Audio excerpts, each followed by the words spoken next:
오늘 우리에게 주시는 하나님의 말씀은 로마서 3장 21절부터 31절까지입니다. 로마서 3장 21절부터 31절. 이제는 율법 외에 하나님의 한 의가 나타났으니 율법과 선지자들에게 증거를 받은 것이라.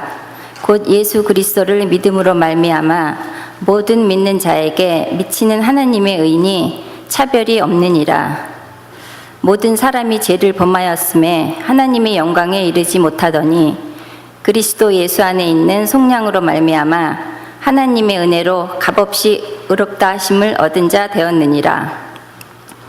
이 예수를 하나님이 그의 피로써 믿음으로 말미암는 화목제물로 세우셨으니 이는 하나님께서 길이 참으시는 중에 전에 지은 죄를 간과하심으로 자기의 의로우심을 나타내려 하심이니 곧 이때에 자기의 의로우심을 나타내사 자기도 의로우시며 또한 예수 믿는 자를 의롭다 하려 하심이라.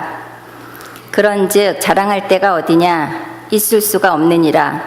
무슨 법으로냐? 행위로냐? 아니라 오직 믿음의 법으로니라. 그러므로 사람이 의롭다 하심을 얻는 것은 율법의 행위에 있지 않고 믿음으로 되는 줄 우리가 인정하노라. 하나님은 다만 유대인의 하나님이시냐? 또한 이방인의 하나님은 아니시냐? 진실로 이방인의 하나님도 되시느니라. 할례자도 믿음으로 말미암아 또한 무할례자도 믿음으로 말미암아 의롭다 하실 하나님은 한 분이시니라. 그런즉 우리가 믿음으로 말미암아 율법을 파기하느냐? 그럴 수 없느니라. 도리어 율법을 굳게 세우느니라. 이 말씀은 살아계신 하나님의 말씀입니다. 아멘. 오늘 성경 말씀 읽은 로마서 3장 21절서부터 31절까지의 말씀은 이 로마서의 중심 주제를 잘 요약하는 말씀이라 볼 수 있습니다. 사람이 쌓은 의가 아니라 그리스도 예수를 통해서 주신 의가 있다. 그것은 이 믿음으로 말미암아 그 의를, 그리스도의 의를 우리가 받을 수 있다. 이러한 내용의 글입니다. 우리 자신이 쌓은 스스로의 의가 아니기 때문에, 그리스도께서 주신 의이기 때문에 저희들은 자랑할 것이 아무것도 없고 저희 가운데에서 드러내놓고 이것이 나 때문에 됐다라고 하는 자기의 공로가 아니기 때문에 저희들은 서로가 깊이 하나가 될 수밖에 없음을 이야기하는 오늘 말씀입니다. 이것은 기독교의 가장 중요한 본질적인 교리라 볼 수가 있습니다. 우리들이 이 교리를 이 믿음으로 의롭게 함을 받는다. 조금 어려운 말로는 칭의라고 그럽니다. 의롭다, 칭함을 받았다. 이 구원의 핵심되는 교리를 충분히 저희들이 누리지 못하고 신앙생활할 때가 있습니다. 그래서 신앙의 성장이 이루어지지 않게 되는 경우가 참 많이 있습니다. 이 칭의, 의롭다 하심을 받음, 지난주에 잠깐 말씀을 나눴습니다만 이것은 저희가 정말 의롭다 하심의 반대가 부적절하다라고 하는 것입니다. 우리가 저희의 삶 속에서 부적절한 것이 없어지고 주님께서 우리의 부적절함에도 불구하고 우리와 관계를 맺어주심, 받아들여주심, 인정해주심, 이것이 의롭다 함이라 이렇게 하는 말씀을 나눴었습니다. 제가 예전에 신학대학을 다녔습니다. 그 신학대학을 다닐 때에 다 읽어야 되는 고전책이라고 하여서 읽기를 시도했으나 너무 어려워서 그때는 못 읽었던 책이 하나가 있습니다. 키에르케고르의 죽음에 이르는 병이라 하는 책입니다. 키에르케고르라는 사람 발음하기도 어렵습니다. 제가 이거 농담입니다만 이분 발음을 영어식으로 제가 그 ESL 선생님 앞에서 제가 이런 책을 읽었노라고 얘기를 하는데 아무리 얘기해도 그분이 알아듣지 못하는 거예요. 키에르케고르. 여러분 이분의 발음이 영어 발음으로 어떻게 되신지 아시는 분 계십니까? 영어 발음으로 이거 제가 틀리겠지만 하면 킬케걸 이런 얘기입니다. 이거 가래가 한두 개 좀 나오게 생겼습니다. 이분의 이 죽음에 이르는 병이라고 하는 이 책이 얼마나 큰 기독교 역사에 획을 그었는지 굉장히 중요한 책이고요. 이 책이 오늘 얘기하는 로마서의 말씀을 더욱더 잘 드러낼 것 같아서 이분에 대한 말씀을, 책에 대한 말씀을 잠깐 나누면서 말씀을 전하고자 합니다. 죽음에 이르는 병이라, 요한복음 11장 4절에서 나온 말씀입니다. 예수께서 들으시고 이르시되 이 병은 죽을 병이 아니라 하나님의 영광을 위하며 하나님의 아들이 이로 말미암아 영광을 받게 하려 함이라 하시더라 라고 하는 말씀입니다. 여기서 재미있는 것은, 이것은 여러분이 잘 아시고 있는 말씀입니다. 나면서부터 안진뱅이가 된 이 자가 부모의 잘못이냐 아니면 자기 자신의 잘못이냐라고 하는 문제를 바라볼 때에 예수님께서는 이 병은 죽을 병이 아니라 하나님의 영광을 위한 병이라 이야기를 했습니다. 이 유명한 이 덴마크의 철학자 이 키에르케고르는 얘기하기를, 그 말씀을 깊이 묵상하며 병에도 종류가 있는데 하나는 우리를 죽음으로 이끄는 병이 하나가 있고, 병들이 있고, 그러나 그 죽음에 이르는 병이 그 병을 잘 통과하게 되면 하나님의 영광을 위하는 병이 될 수도 있다라고 하는 제목으로 말씀을, 철학을, 말하자면 신학이죠. 신학을 펴가게 됩니다.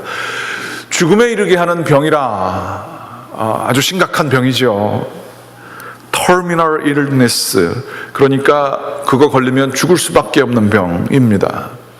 이 병을 육신적인 병이 아닌 영혼의 병으로 이야기하기를 절망이라 그렇게 얘기를 합니다.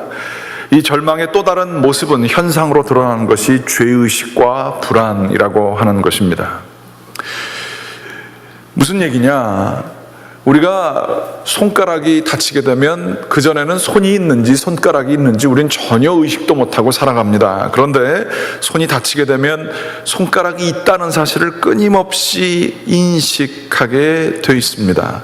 병이기 때문에 인식을 합니다.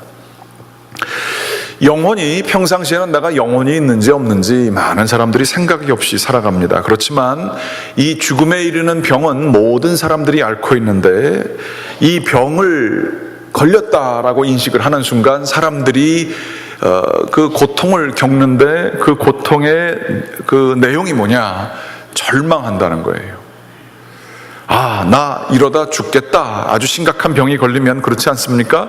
감기에 아주 심각하게 걸리거나 큰 병을 앓고 있을 때, 나 이러다가 죽겠다라고 하는 생각이 들게 되는 것처럼, 나 괜찮지 않구나. 나 연약하구나. 나 정말 아주 한시적인 존재구나. 그리고 더 나아가서 내가 죽게 되면 참 내가 여지껏 살아왔던 게 참 무의미하겠다라고 하는 공포감이 온다는 거예요. 그거를 일컬어서 불안이라고도 얘기하는 겁니다. 우리가 다 이 불안함이, 이 절망이라고 하는 죽음의 병에 걸리게 되면 가지게 되어 있습니다. 이젠 소망이 없구나. 나는 기독교적으로 얘기하면 죄인이구나 라고 하는 것을 깨닫는 겁니다. 그 이전까지는 자기가 전혀 죄인인지를 깨닫지 못하고 한계적인 인간인지를 깨닫지 못하고 마치 영원히 살 것처럼 자기는 아주 선하고 의로운 도덕적인 사람으로 깨닫고 남들을 끊임없이 비판하며 살아왔던 그 자신의 모습에서 이 병에 걸리게 되면 갑자기 자기 자신을 인식하게 되는 겁니다. 내가 다른 사람들한테 해를 미칠 수 있었겠구나. 뿐만 아니라 가장 중요하게는 이 끊임없이 이유를 알 수 없는 불안이 생기는 거예요. 나는 너무 유한한 거예요. 나는 아무것도 아닌 거에 대한 인식이 우리를 붙드는 거예요. 내 인생이 아무것도 아닌 것 같은 거예요. 너무나 협소하기 짝이 없고 내가 이룬 것이 아무것도 없는 것 같은 생각이 들게 되면서 그 사람이 자기 자신을 인식하게 된다라는 것입니다. 이분은 얘기하기를, 사람이란, 인간이란 누구냐 하면 자기 자신과 자기 자신이 관계하는 자인데, 이 관계 속에서 자기 자신을 발견하는데, 마치 거울을 바라보고 우리가 스스로 얘기하잖아요. 참 잘생겼어. 혹은 참 너 왜 이렇게 살이 쪘니? 뭐 그러면서 얘기할 수도 있고, 뭐 이게 관계하는 게 자기 자신이라 하는 얘기예요. 그런데 이 병에 걸리게 되면 자기 자신이 얼마나 유한한지를 깨닫게 된다라는 것이에요. 얼마나 연약한지를 깨닫게 된다라는 얘기입니다. 이 이야기를 하면서 이 죽음에 이르는 병을 가지게 된 이유는, 이 병이 아까 얘기한 요한복음 11장 4절 말씀처럼 이 병은 하나님께서 말하자면 허락하신 것인데, 이것을 통해 하나님의 영광을 이루는 병으로 갈 수도 있고, 아니면 이게 죽을 병이 될 수도 있다라는 얘기입니다. 하나님의 영광으로 가는 까닭은 이것을 통해서 자신의 그 불안함과 죄의식과 절망을 통해 영원하신 하나님을 사모하고 그분과 관계를 맺어서 더 이상 내 자신이 거울을 바라보며 스스로 얘기하는 자아가 아니라 하나님과 대화를 나누는 자아의 모습으로 바뀌어질 수 있는 병이기 때문에 이게 희망이 있는 병이 될 수도 있다라는 얘기지요. 이 이야기를 하면서 한 3단계 정도를 이분이 얘기하고 있습니다. 첫 번째는 분명히 병에 걸렸는데도 그 병을 의식하지 못하는 단계입니다. 전혀 이게 우리가 병에 걸렸는지를 모르는 거예요. 우리 몸속에 다 사람들이 암세포가 있다 그러지 않습니까? 그게 더 이제 스트레스를 받거나 몸의 면역이 약해지면 이게 자라나는 것인데, 병에 걸리고도 전혀 의식하지 못하는 사람의 모습입니다. 이것을 일컬어서 이분은 얘기하기를 즉 물성, 물질 자체가 똑같다는 거예요. 동물들이랑 다를 게 없다는 거예요. 혹은 속물성이라고 얘기를 합니다. 정신이 별로 없다는 거예요. 속물적이라는 거, 속물근성적이라고 하는 얘기죠. 물질에 속했다라는 거예요. 자기가 자기를 인식 못한다라는 얘기입니다. 정신적으로 자기가 자기 반성을 못한다라는 거예요. 자기의 경험에 국한된 세계 속에서 살고 있고요, 자기의 경험을 뛰어넘어서 이렇게 보면 남들이 나를 어떻게 생각할까, 나는 누구인가에 대해서 남들의 눈에서 자기를 바라볼 수 있는 그러한 자기 반성이 전혀 없는 단계를 의미합니다. 마치 이런 겁니다. 전화를 걸어놓고서는 누굽니다 이렇게 얘기를 해야 되잖아요. 그런데 전화를 걸어놓고서는 자기가 기대했던 사람이 목소리가 안 나오게 되면 당신 누구십니까? 그런 거나 마찬가지예요. 이거 곰곰이 생각하면 재밌는 겁니다. 전화를 걸어놓고서는 자기를 밝히는 게 아니라, 자기가 아니라 상대방이 지금 누구냐고 물어보는 거예요. 자기가 전화를 걸어놓고서는. 철저한 자기 중심성이지요. 그러면서 자기에 대한 생각을 하지 않고 살아가는 단계입니다. 우리가 현대사회 속에서 이렇게 살 때가 참 많이 있습니다. 너무나 바쁘기 때문에 한번 자기 스스로를 곰곰이 성찰할 기회가 없이 살아갈 때가 많이 있습니다. 내가 가진 물질과 내가 가진 소유로 즉각적으로 한 번도 반성 없이 그것이 나인 것으로 생각하면서 살아가는 것입니다. 특별히 이 기술 문명과 과학주의, 이런 것들이 우리를 맹목적으로 만듭니다. 맹목적이란 말이 뭡니까? 맹인할 때 눈이 가려졌다는 거예요. 볼 눈이 없다는 거예요. 자기 자신을 전혀 반성하지 않는 단계 속에서 우리들이 정신없이 살게 만드는 것이 이 세계 속에서 우리들이 살고 있다는 거예요. 내가 지금 누군지, 어디로 가고 있는지, 삶의 의미가 뭔지, 그런 거는 굉장히 부유한 것으로 생각하고 전혀 생각지 않고 사는 거예요. 병에 걸렸어요. 죽음에 이르는 병이 저희 가운데 있습니다. 그런데도 세상이 주는 쾌락 속에서 그냥 빠져서 지내는 겁니다. 마치 병에 걸렸는데 그 근원을 치료하는 것이 아니라 타이레놀 같은 것을 먹고 고통을 잊어버리는 것에 그러면서 살아가는 것과 마찬가지라 하는 것이지요.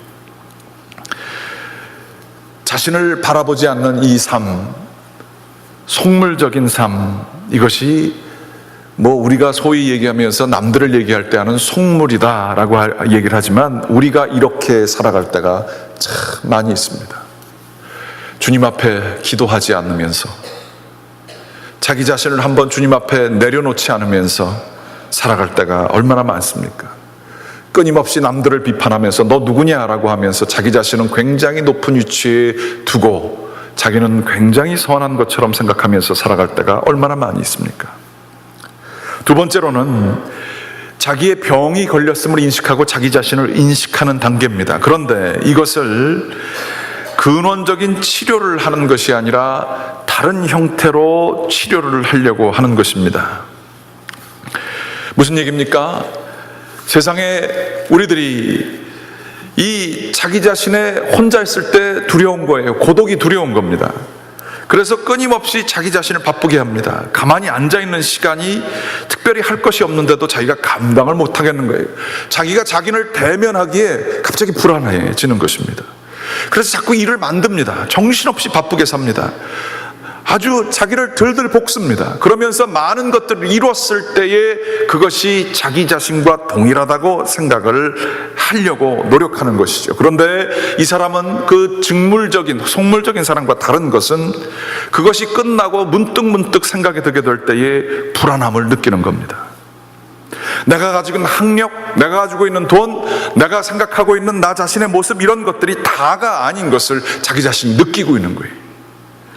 그러면서 이 갑자기 불안이 닥쳐올 때 이걸 감당을 못하면서 세상의 쾌락 속에 자기 자신을 일부러 던져봅니다. 그러놓고서는 점점 더 자기가 그것에서 정신이 들게 되면 더 깊은 우울로 빠져지게 되지요. 수많은 연예인들이 이렇습니다. 쉽게 얻어질 수 있는 대중의 인식, 대중의 자기를 알아주는 것, 거기에 자기를 동일시합니다. 그렇지만 그 무대로부터 내려오고 그 영광스러운 날들로부터 자기가 떨어지게 되면 자기의 모습을 발견하고 어쩔 줄 모릅니다. 그러면서 불안해하고 그러다가 약물에 빠져서 자기를 잃어버리려고 하지만 그 끊임없는 죽음에 이르는 병이 그들을 정말로 육신적인 질병, 이 자살 행위로 이끌어갈 때도 있지 않습니까? 조금 차이가 있을지 모르지만 많은 사람들이 이렇게 살 때가 있습니다.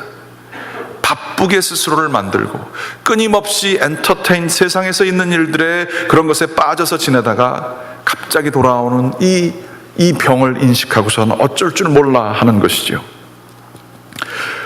이러한 행위가 세상에 있는 사람들뿐만 아니라 교회를 다니는 사람도 그렇게 될 수가 있습니다. 율법주의자라고 혹시 얘기하면서 바리새인만 생각할 수가 있는데 그것이 저희들일 수도 있습니다. 종교적인 행위들을 많이 하면서 바쁘게 살면서 거기에서 아주 성공적으로 착실하게 성실하게 그 모든 것들을 쌓아가면서 우리가 괜찮은 사람처럼 생각할 수가 있습니다. 그러면서 나는 마치 거룩한 사람처럼 생각할 수 있지만 갑작스럽게 자기에게 다가오는 불안함이 있습니다. 자기가 얼마나 부족한지를 잘 알고 있거든요. 자기가 얼마나 죄인인지를 깨닫게 하는 순간들이 있거든요. 그래서 불안합니다. 그런데 마치 이것을 아는 것처럼 어떤 사람들이 자기를 공격하게 되면, 자기의 본질을 바라보게 되면 참지를 못하고 불안해하면서 자기를 더 증명하려고 하고 혹은 싸우게 되는 일들도 많이 있는 것입니다. 이러한 종교적인 행위를 통해서 자기 의의를 삼는 것이지요. 이 종교를 통해서 하나님과의 관계가 오히려 멀어질 수도 있습니다. 아주 역설적이고 이상한 것이죠. 그렇지만 그러는 경우가 있어요. 이것을 예수님께서는 그 위험성을 잘 파악하시고 이야기하시기를, 그 바리새인들이 나쁜 사람들이 아닙니다. 신앙으로서 로마로부터 정신적인 영적인 독립을 구하려고 했던 사람들입니다. 정치적으로는 로마의 지배를 받고 있지만 말씀을 열심히 지킴으로 영적인 독립을 이루고자 하는 평신도들의 깨어있는 사람들의 무브먼트였었던 거예요. 그런데 예수 그리스도께서는 그들의 자기의를 보셨어요. 그 자기의에 사람들이 다 걸리게 되면 하나님과 관계가 완전히 일그러질 것 같은 위험성을 파악하시고 그렇게 심각하게 그들을 비판하셨던 것입니다. 신앙의 성장이 무엇입니까?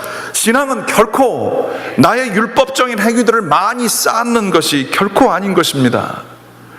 하나님과의 직접적인 만남, 고독자로서의 만나서 그분과의 관계가 잘 맺어져 있게 되는 것, 이것이 신앙 아니겠습니까? 골로새서 3장에서 얘기하는 것처럼 너희의 생명은 위에 있는 것에 그리스도 안에 감추어져 있으니 위의 것을 찾으라 라고 말씀하고 계십니다. 하나님과의 그 인격적인 만남을 통해서 거기서부터 생명이 나오기 때문에 우리들이 성숙할 수 있는 것이지요.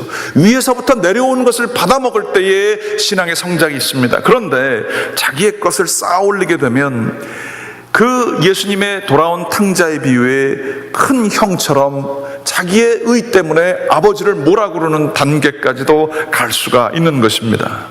이게 바로 불안을 종교적으로 잘못 대치한 그러한 행위인 것이지요.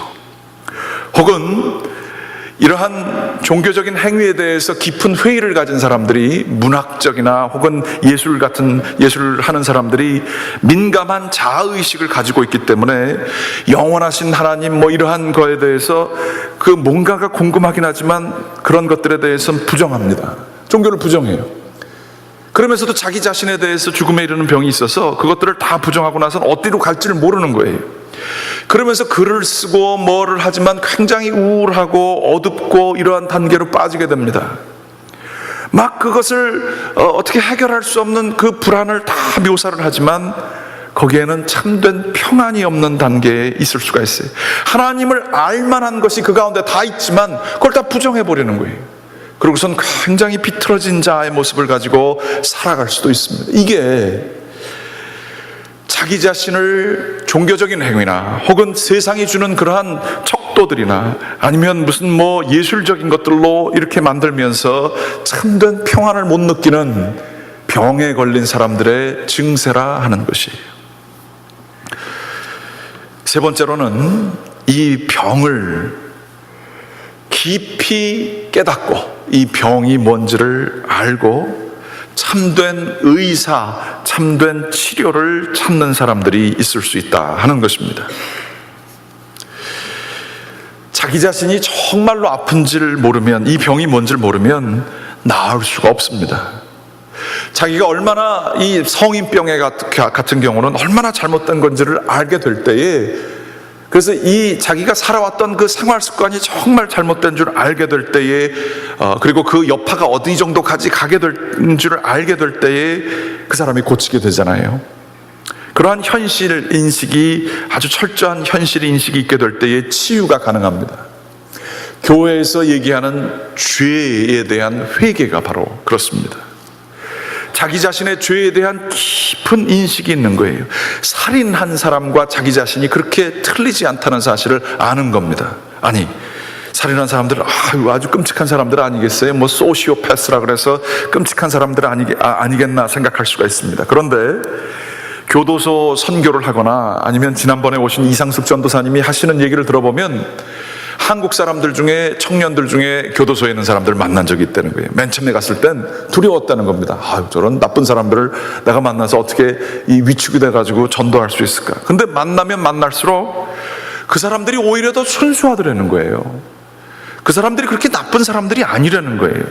그러면서 깨닫게 되는 것은 무엇이냐면, 그 사람들이 그렇게 된 것은 우리 가운데 있는 똑같은 자기중심적인 것, 내가 원하는 것이 이루어지지 않았을 때 그 분노, 그러한 것들을 해결할 방법을 잘 깨닫지 못했던 사람들이거나, 혹은 상황이 너무나 최악의 최악으로 흘러서 우리 같은 경우도 충분히 그러한 상황 속에 놓여지면 그런 일들을 할 수 있는 저희가 될 수 있다라는 사실들을 발견한다는 거예요. 근원적인 면에서는 그들과 우리가 전혀 차이가 없다는 것을 발견하고, 내가 얼마나 이기적인지, 우리가 정말 죄인지를 깨닫게 되게 될 때에 우리는 그 병에 대하여 치유하시는 분이 누구신가를 깨달을 수가 있다라고 하는 것입니다. 이사야서 64장 6절의 말씀에 보게 되면 이런 말씀이 있습니다. 무릇 우리는 다 부정한 자 같아서 우리의 의는 다 더러운 옷 같으며 우리는 다 잎사귀같이 시들므로 우리의 죄악이 바람같이 우리를 몰아가나이다. 우리가 죄를 지은 나쁜 행위들만 죄가 아니라 사람들 앞에서 우리가 자랑스럽게 생각하는 그 자기의 의, 이런 것들도 하나님 앞에서는 내가 생각하는 나의 잘난 게 있지 않습니까? 하나님 앞에 그 옷을 입고 가봤는데 하나님을 딱 보는 순간 그 옷 자체가 얼마나 더러운지를 깨닫게 되었다라고 하는 얘기예요. 여기서 더럽다라고 하는 것은 하여라는 여성에게 있어서 나오는 그 피, 그 죽음의 그림자가 자기 옷에 묻었다라는 거예요. 그러한 모습을 가지고 있는 것을 발견하는 거예요. 내가 자랑스럽게 생각하는 모든 것들이 하나님 앞에서는 그 의조차 더럽다라고 하는 의식을 갖게 되는 거예요. 이렇게 되게 될 때에 우리는 하나님의 의를, 나에게서는 병을 고칠 만한 것이 아무것도 없고 하나님 영원하신 그분과 내가 관계를 맺을 수 있게 된다라는 얘기입니다. 갈라디아서 2장 20절서부터 21절까지 말씀에 이런 얘기가 써져 있어요. 내가 그리스도와 함께 십자가에 못 박혔나니 그런즉 이제는 내가 사는 것이 아니요 오직 내 안에 그리스도께서 사시는 것이라. 자기가 자기와 더불어서 관계를 맺는 게 아니에요. 이제 나는 그리스도와 관계를 맺었기 때문에 나 자신이 되는 거예요. 나 자신은 그리스도와 함께 십자가에 못 박았다는 거예요. 자기 의조차. 그러면서 내가 육체 가운데 사는 것은 나를 사랑하사 나를 위하여 자기 자신을 버리신 하나님의 아들을 믿는 믿음 안에서 사는 것이라. 그거를 믿는 거예요. 그리스도와의 관계를 정말 믿는 그 믿음. 자기의 의가 아닌 그리스도의 의를 내가 입었음을 깨닫게 된다는 것입니다. 내가 하나님의 은혜를 패하지 아니하노니 만일 의롭게 되는 것이 율법으로 말미암으면 그리스도께서 헛되이 죽으셨느니라. 그러므로 하나님 앞에서 서 있는 자는 철저한 자기인식이 있습니다. 누구보다도 자기를 철저히 반성할 줄 압니다. 그러나 동시에 그리스도와 더불어 그리스도가 나를 받아들이셨음을, 그리스도의 공로로 말미암아 하나님께 인정받았음을 깨닫고 감사한 마음을 갖습니다.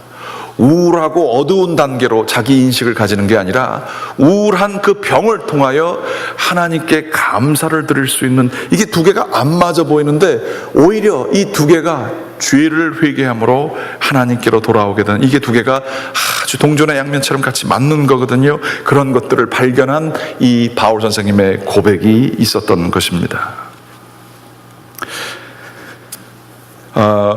제가 예전에 예전 교회, 미국 교회에 있을 때 월요일 저녁마다, 교회 미팅이 없는 저녁마다 외부 분들이 오셔서 장소를 사용한 적이 있었습니다. 그분들은 누구냐면 AA, 알코올 중독자 모임이었습니다. 그분들이 교회를 사용하시기 때문에 또 그분들과 같이 인사를 나누려고 제가 몇 번 그분들 모이는데 가본 적이 있었습니다. 그런데 놀란 것은 만날 때마다 느끼는 것인데 굉장히 깊은 그들이 연대감이 있었습니다. 그 연대감이 어디서부터 나왔는지 늘 궁금했었습니다. 그런데 제가 곰곰이 생각해 보면서 깨달은 것은 그 모임을 할 때에 정말 모든 사람들이 진지하게 나는 알코올 중독자입니다 라고 고백을 합니다.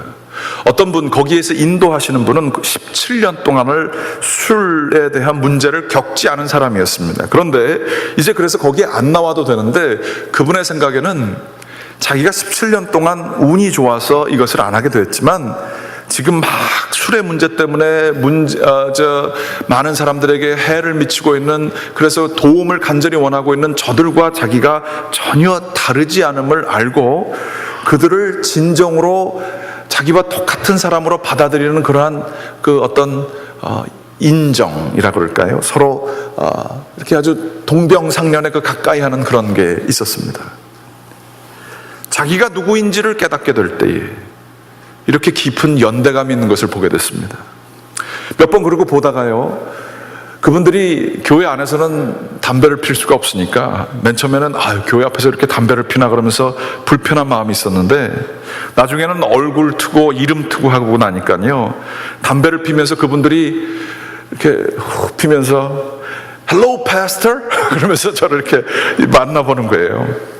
근데 그게 얼마나 정겹고 몇 번 안 만났는데 서로가 깊이 그 영혼을 서로 안다는 거죠. 서로 죄인인지를 아는 거예요.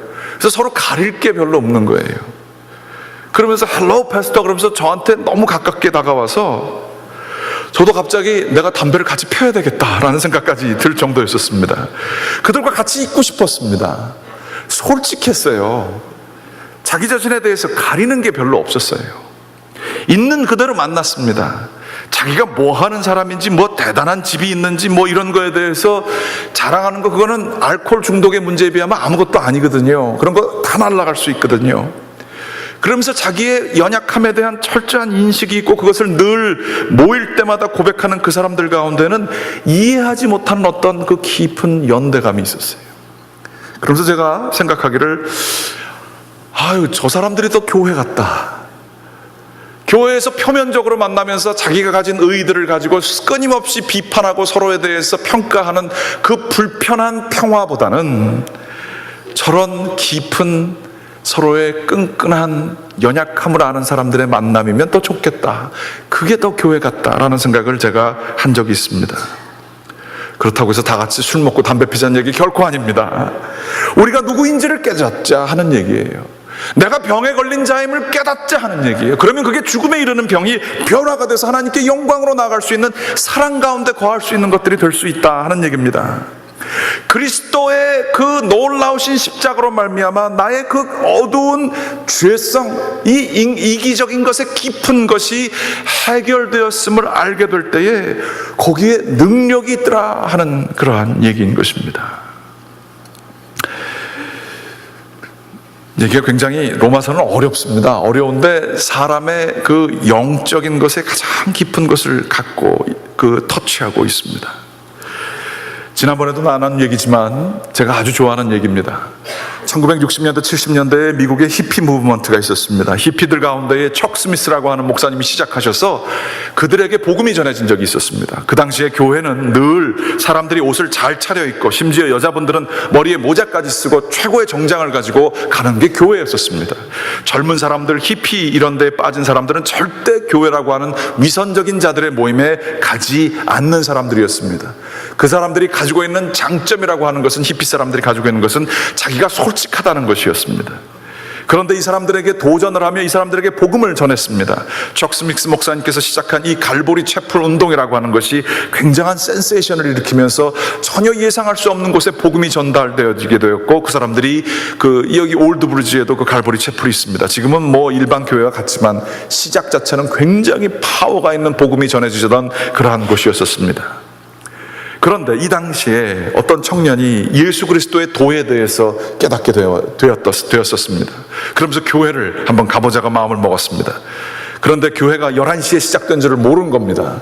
한 11시 20분쯤에 다들 옷을 잘 차려입고 있는 이 예배당에 문을 삑 열고 들어와서 주변을 둘러보니까 앉을 자리가 없었던 것입니다. 그래서 앉을 자리가 없자 미안해하는 구석도 없이 앞을 뚜벅뚜벅 저 복도서부터 걸어 나온 겁니다. 그래서 주변을 돌아봐서 다 앉을 자리가 없으니까 맨 앞에 목사님 설교하는 자리 앞에 턱하니 그냥 앉아버린 겁니다.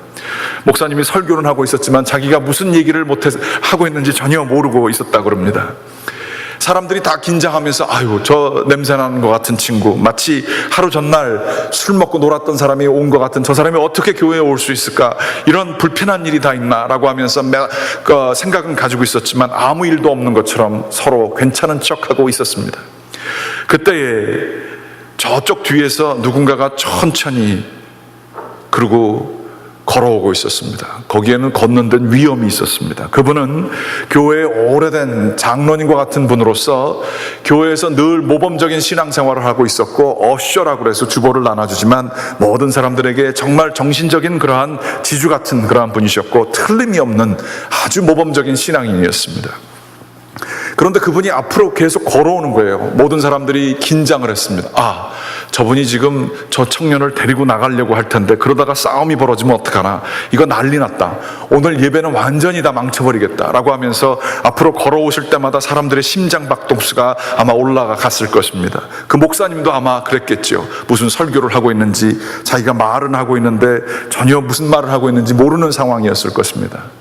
그런데 맨 앞으로 다 나와서 모든 사람들이 어떻게 될까 긴장하고 있는 순간에 이 어시어 되시는 나이 많으신 분이 그 청년 옆에 털푸덕 같이 앉아버리셨습니다. 모든 사람들은 놀랬지만 안도의 쉼을 쉬게 되었습니다. 그날 설교는 무슨 내용인지 아무도 몰랐지만 그들은 그때의 예수 그리스도가 우리의 죄를 위하여서 오셨다는 거 하는 것이 무엇인지 그 무엇보다 더 선명하게 깨닫게 되는 그러한 사건을 눈으로 보게 되었던 것입니다. 사람을 정죄하는 자기의에 가지고 사람을 끊임없이 비판하면서 살고 불편한 관계를 가지고 있는 것이 아니라 그 사람의 있는 상황을 충분히 긍휼히 여기며 내가 그와 다르지 않다라고 하는 생각, 하나님 앞에서 우리가 모두 다 죄인이라고 하는 생각을 가지고 나와 나 자신이 맺는 관계, 혹은 나와 그리스도와 맺는 관계뿐만 아니라 참된 신앙의 성장은 그리스도와 우리와 맺어지는 이 새로운 관계를 맺을 때에 나와 다른 사람이 맺는 관계마저 변하게 되는 것입니다. 그리스도를 진정으로 만나게 되면 우리는 성숙할 수밖에 없습니다. 그리스도께서 나를, 이 죄 많은 나를, 정말로 냄새나는 나를, 그 앞에 예의도 없이 예배 중간에 들어와서 앞에 앉아있는 그 사람의 모습과 잘 차려입었지만 내가 가지고 있는 모습이 전혀 차이가 없다는 생각을 가진 이 겸손한 자기인식이 있는 이 사람, 그리하여 그 긍휼을 표현하게 되는 이 사람의 역사를 보면서 우리들은 이게 교회구나 하는 생각을 다시 한번 가지게 됩니다. 왜 신앙의 성장이 일어나지 않습니까? 우리들은 순간순간 자꾸만 속물적인 근성을 가지고 세상 속에 쉽게 빠져들어가는지도 모르면서 살고 있기 때문에 그렇습니다. 왜 우리들은 신앙의 성장이 일어나지 않습니까? 그리스도를 믿는다 하지만 쉽게 율법주의자처럼 우리의 아성만을 쌓기 때문에 그렇습니다. 왜 신앙이 일어나지 않습니까? 하나님께 간절하게 간구를 해야 하건만, 하나님과 더불어서 나 자신의 죄를 고백하면서 그분과의 관계를 새롭게 해야 하건만, 우리들은 하나님께 무릎 꿇고 그분 앞에서 홀로 서기를 게을리하거나 혹은 부정하기 때문에 그렇습니다. 원하옵고 기도하옵기는 여러분, 교회 나오는 거 그냥 이렇게 나오는 게 아니라 정말 하나님과의 관계가 주님이 말씀하신 그 말씀 따라 새롭게 변화되게 되는, 주님이 주신 그 의로움이 오늘 말씀 보여진 것처럼 자랑할 것이 무엇이 있겠느냐, 27절 말씀입니다. 자랑할 자가 누가 있겠느냐, 아무도 없노라 라고 얘기하시는 그 말씀. 행위로나 율법으로나 자랑할 수 있는 사람이 아무도 없다. 하나님으로부터 난 그 의로 우리가 의롭게 되었음을 깨닫는 저와 여러분들 되시기를 주님의 이름으로 간절히 축원합니다. 기도하시겠습니다. 살아계신 아버지,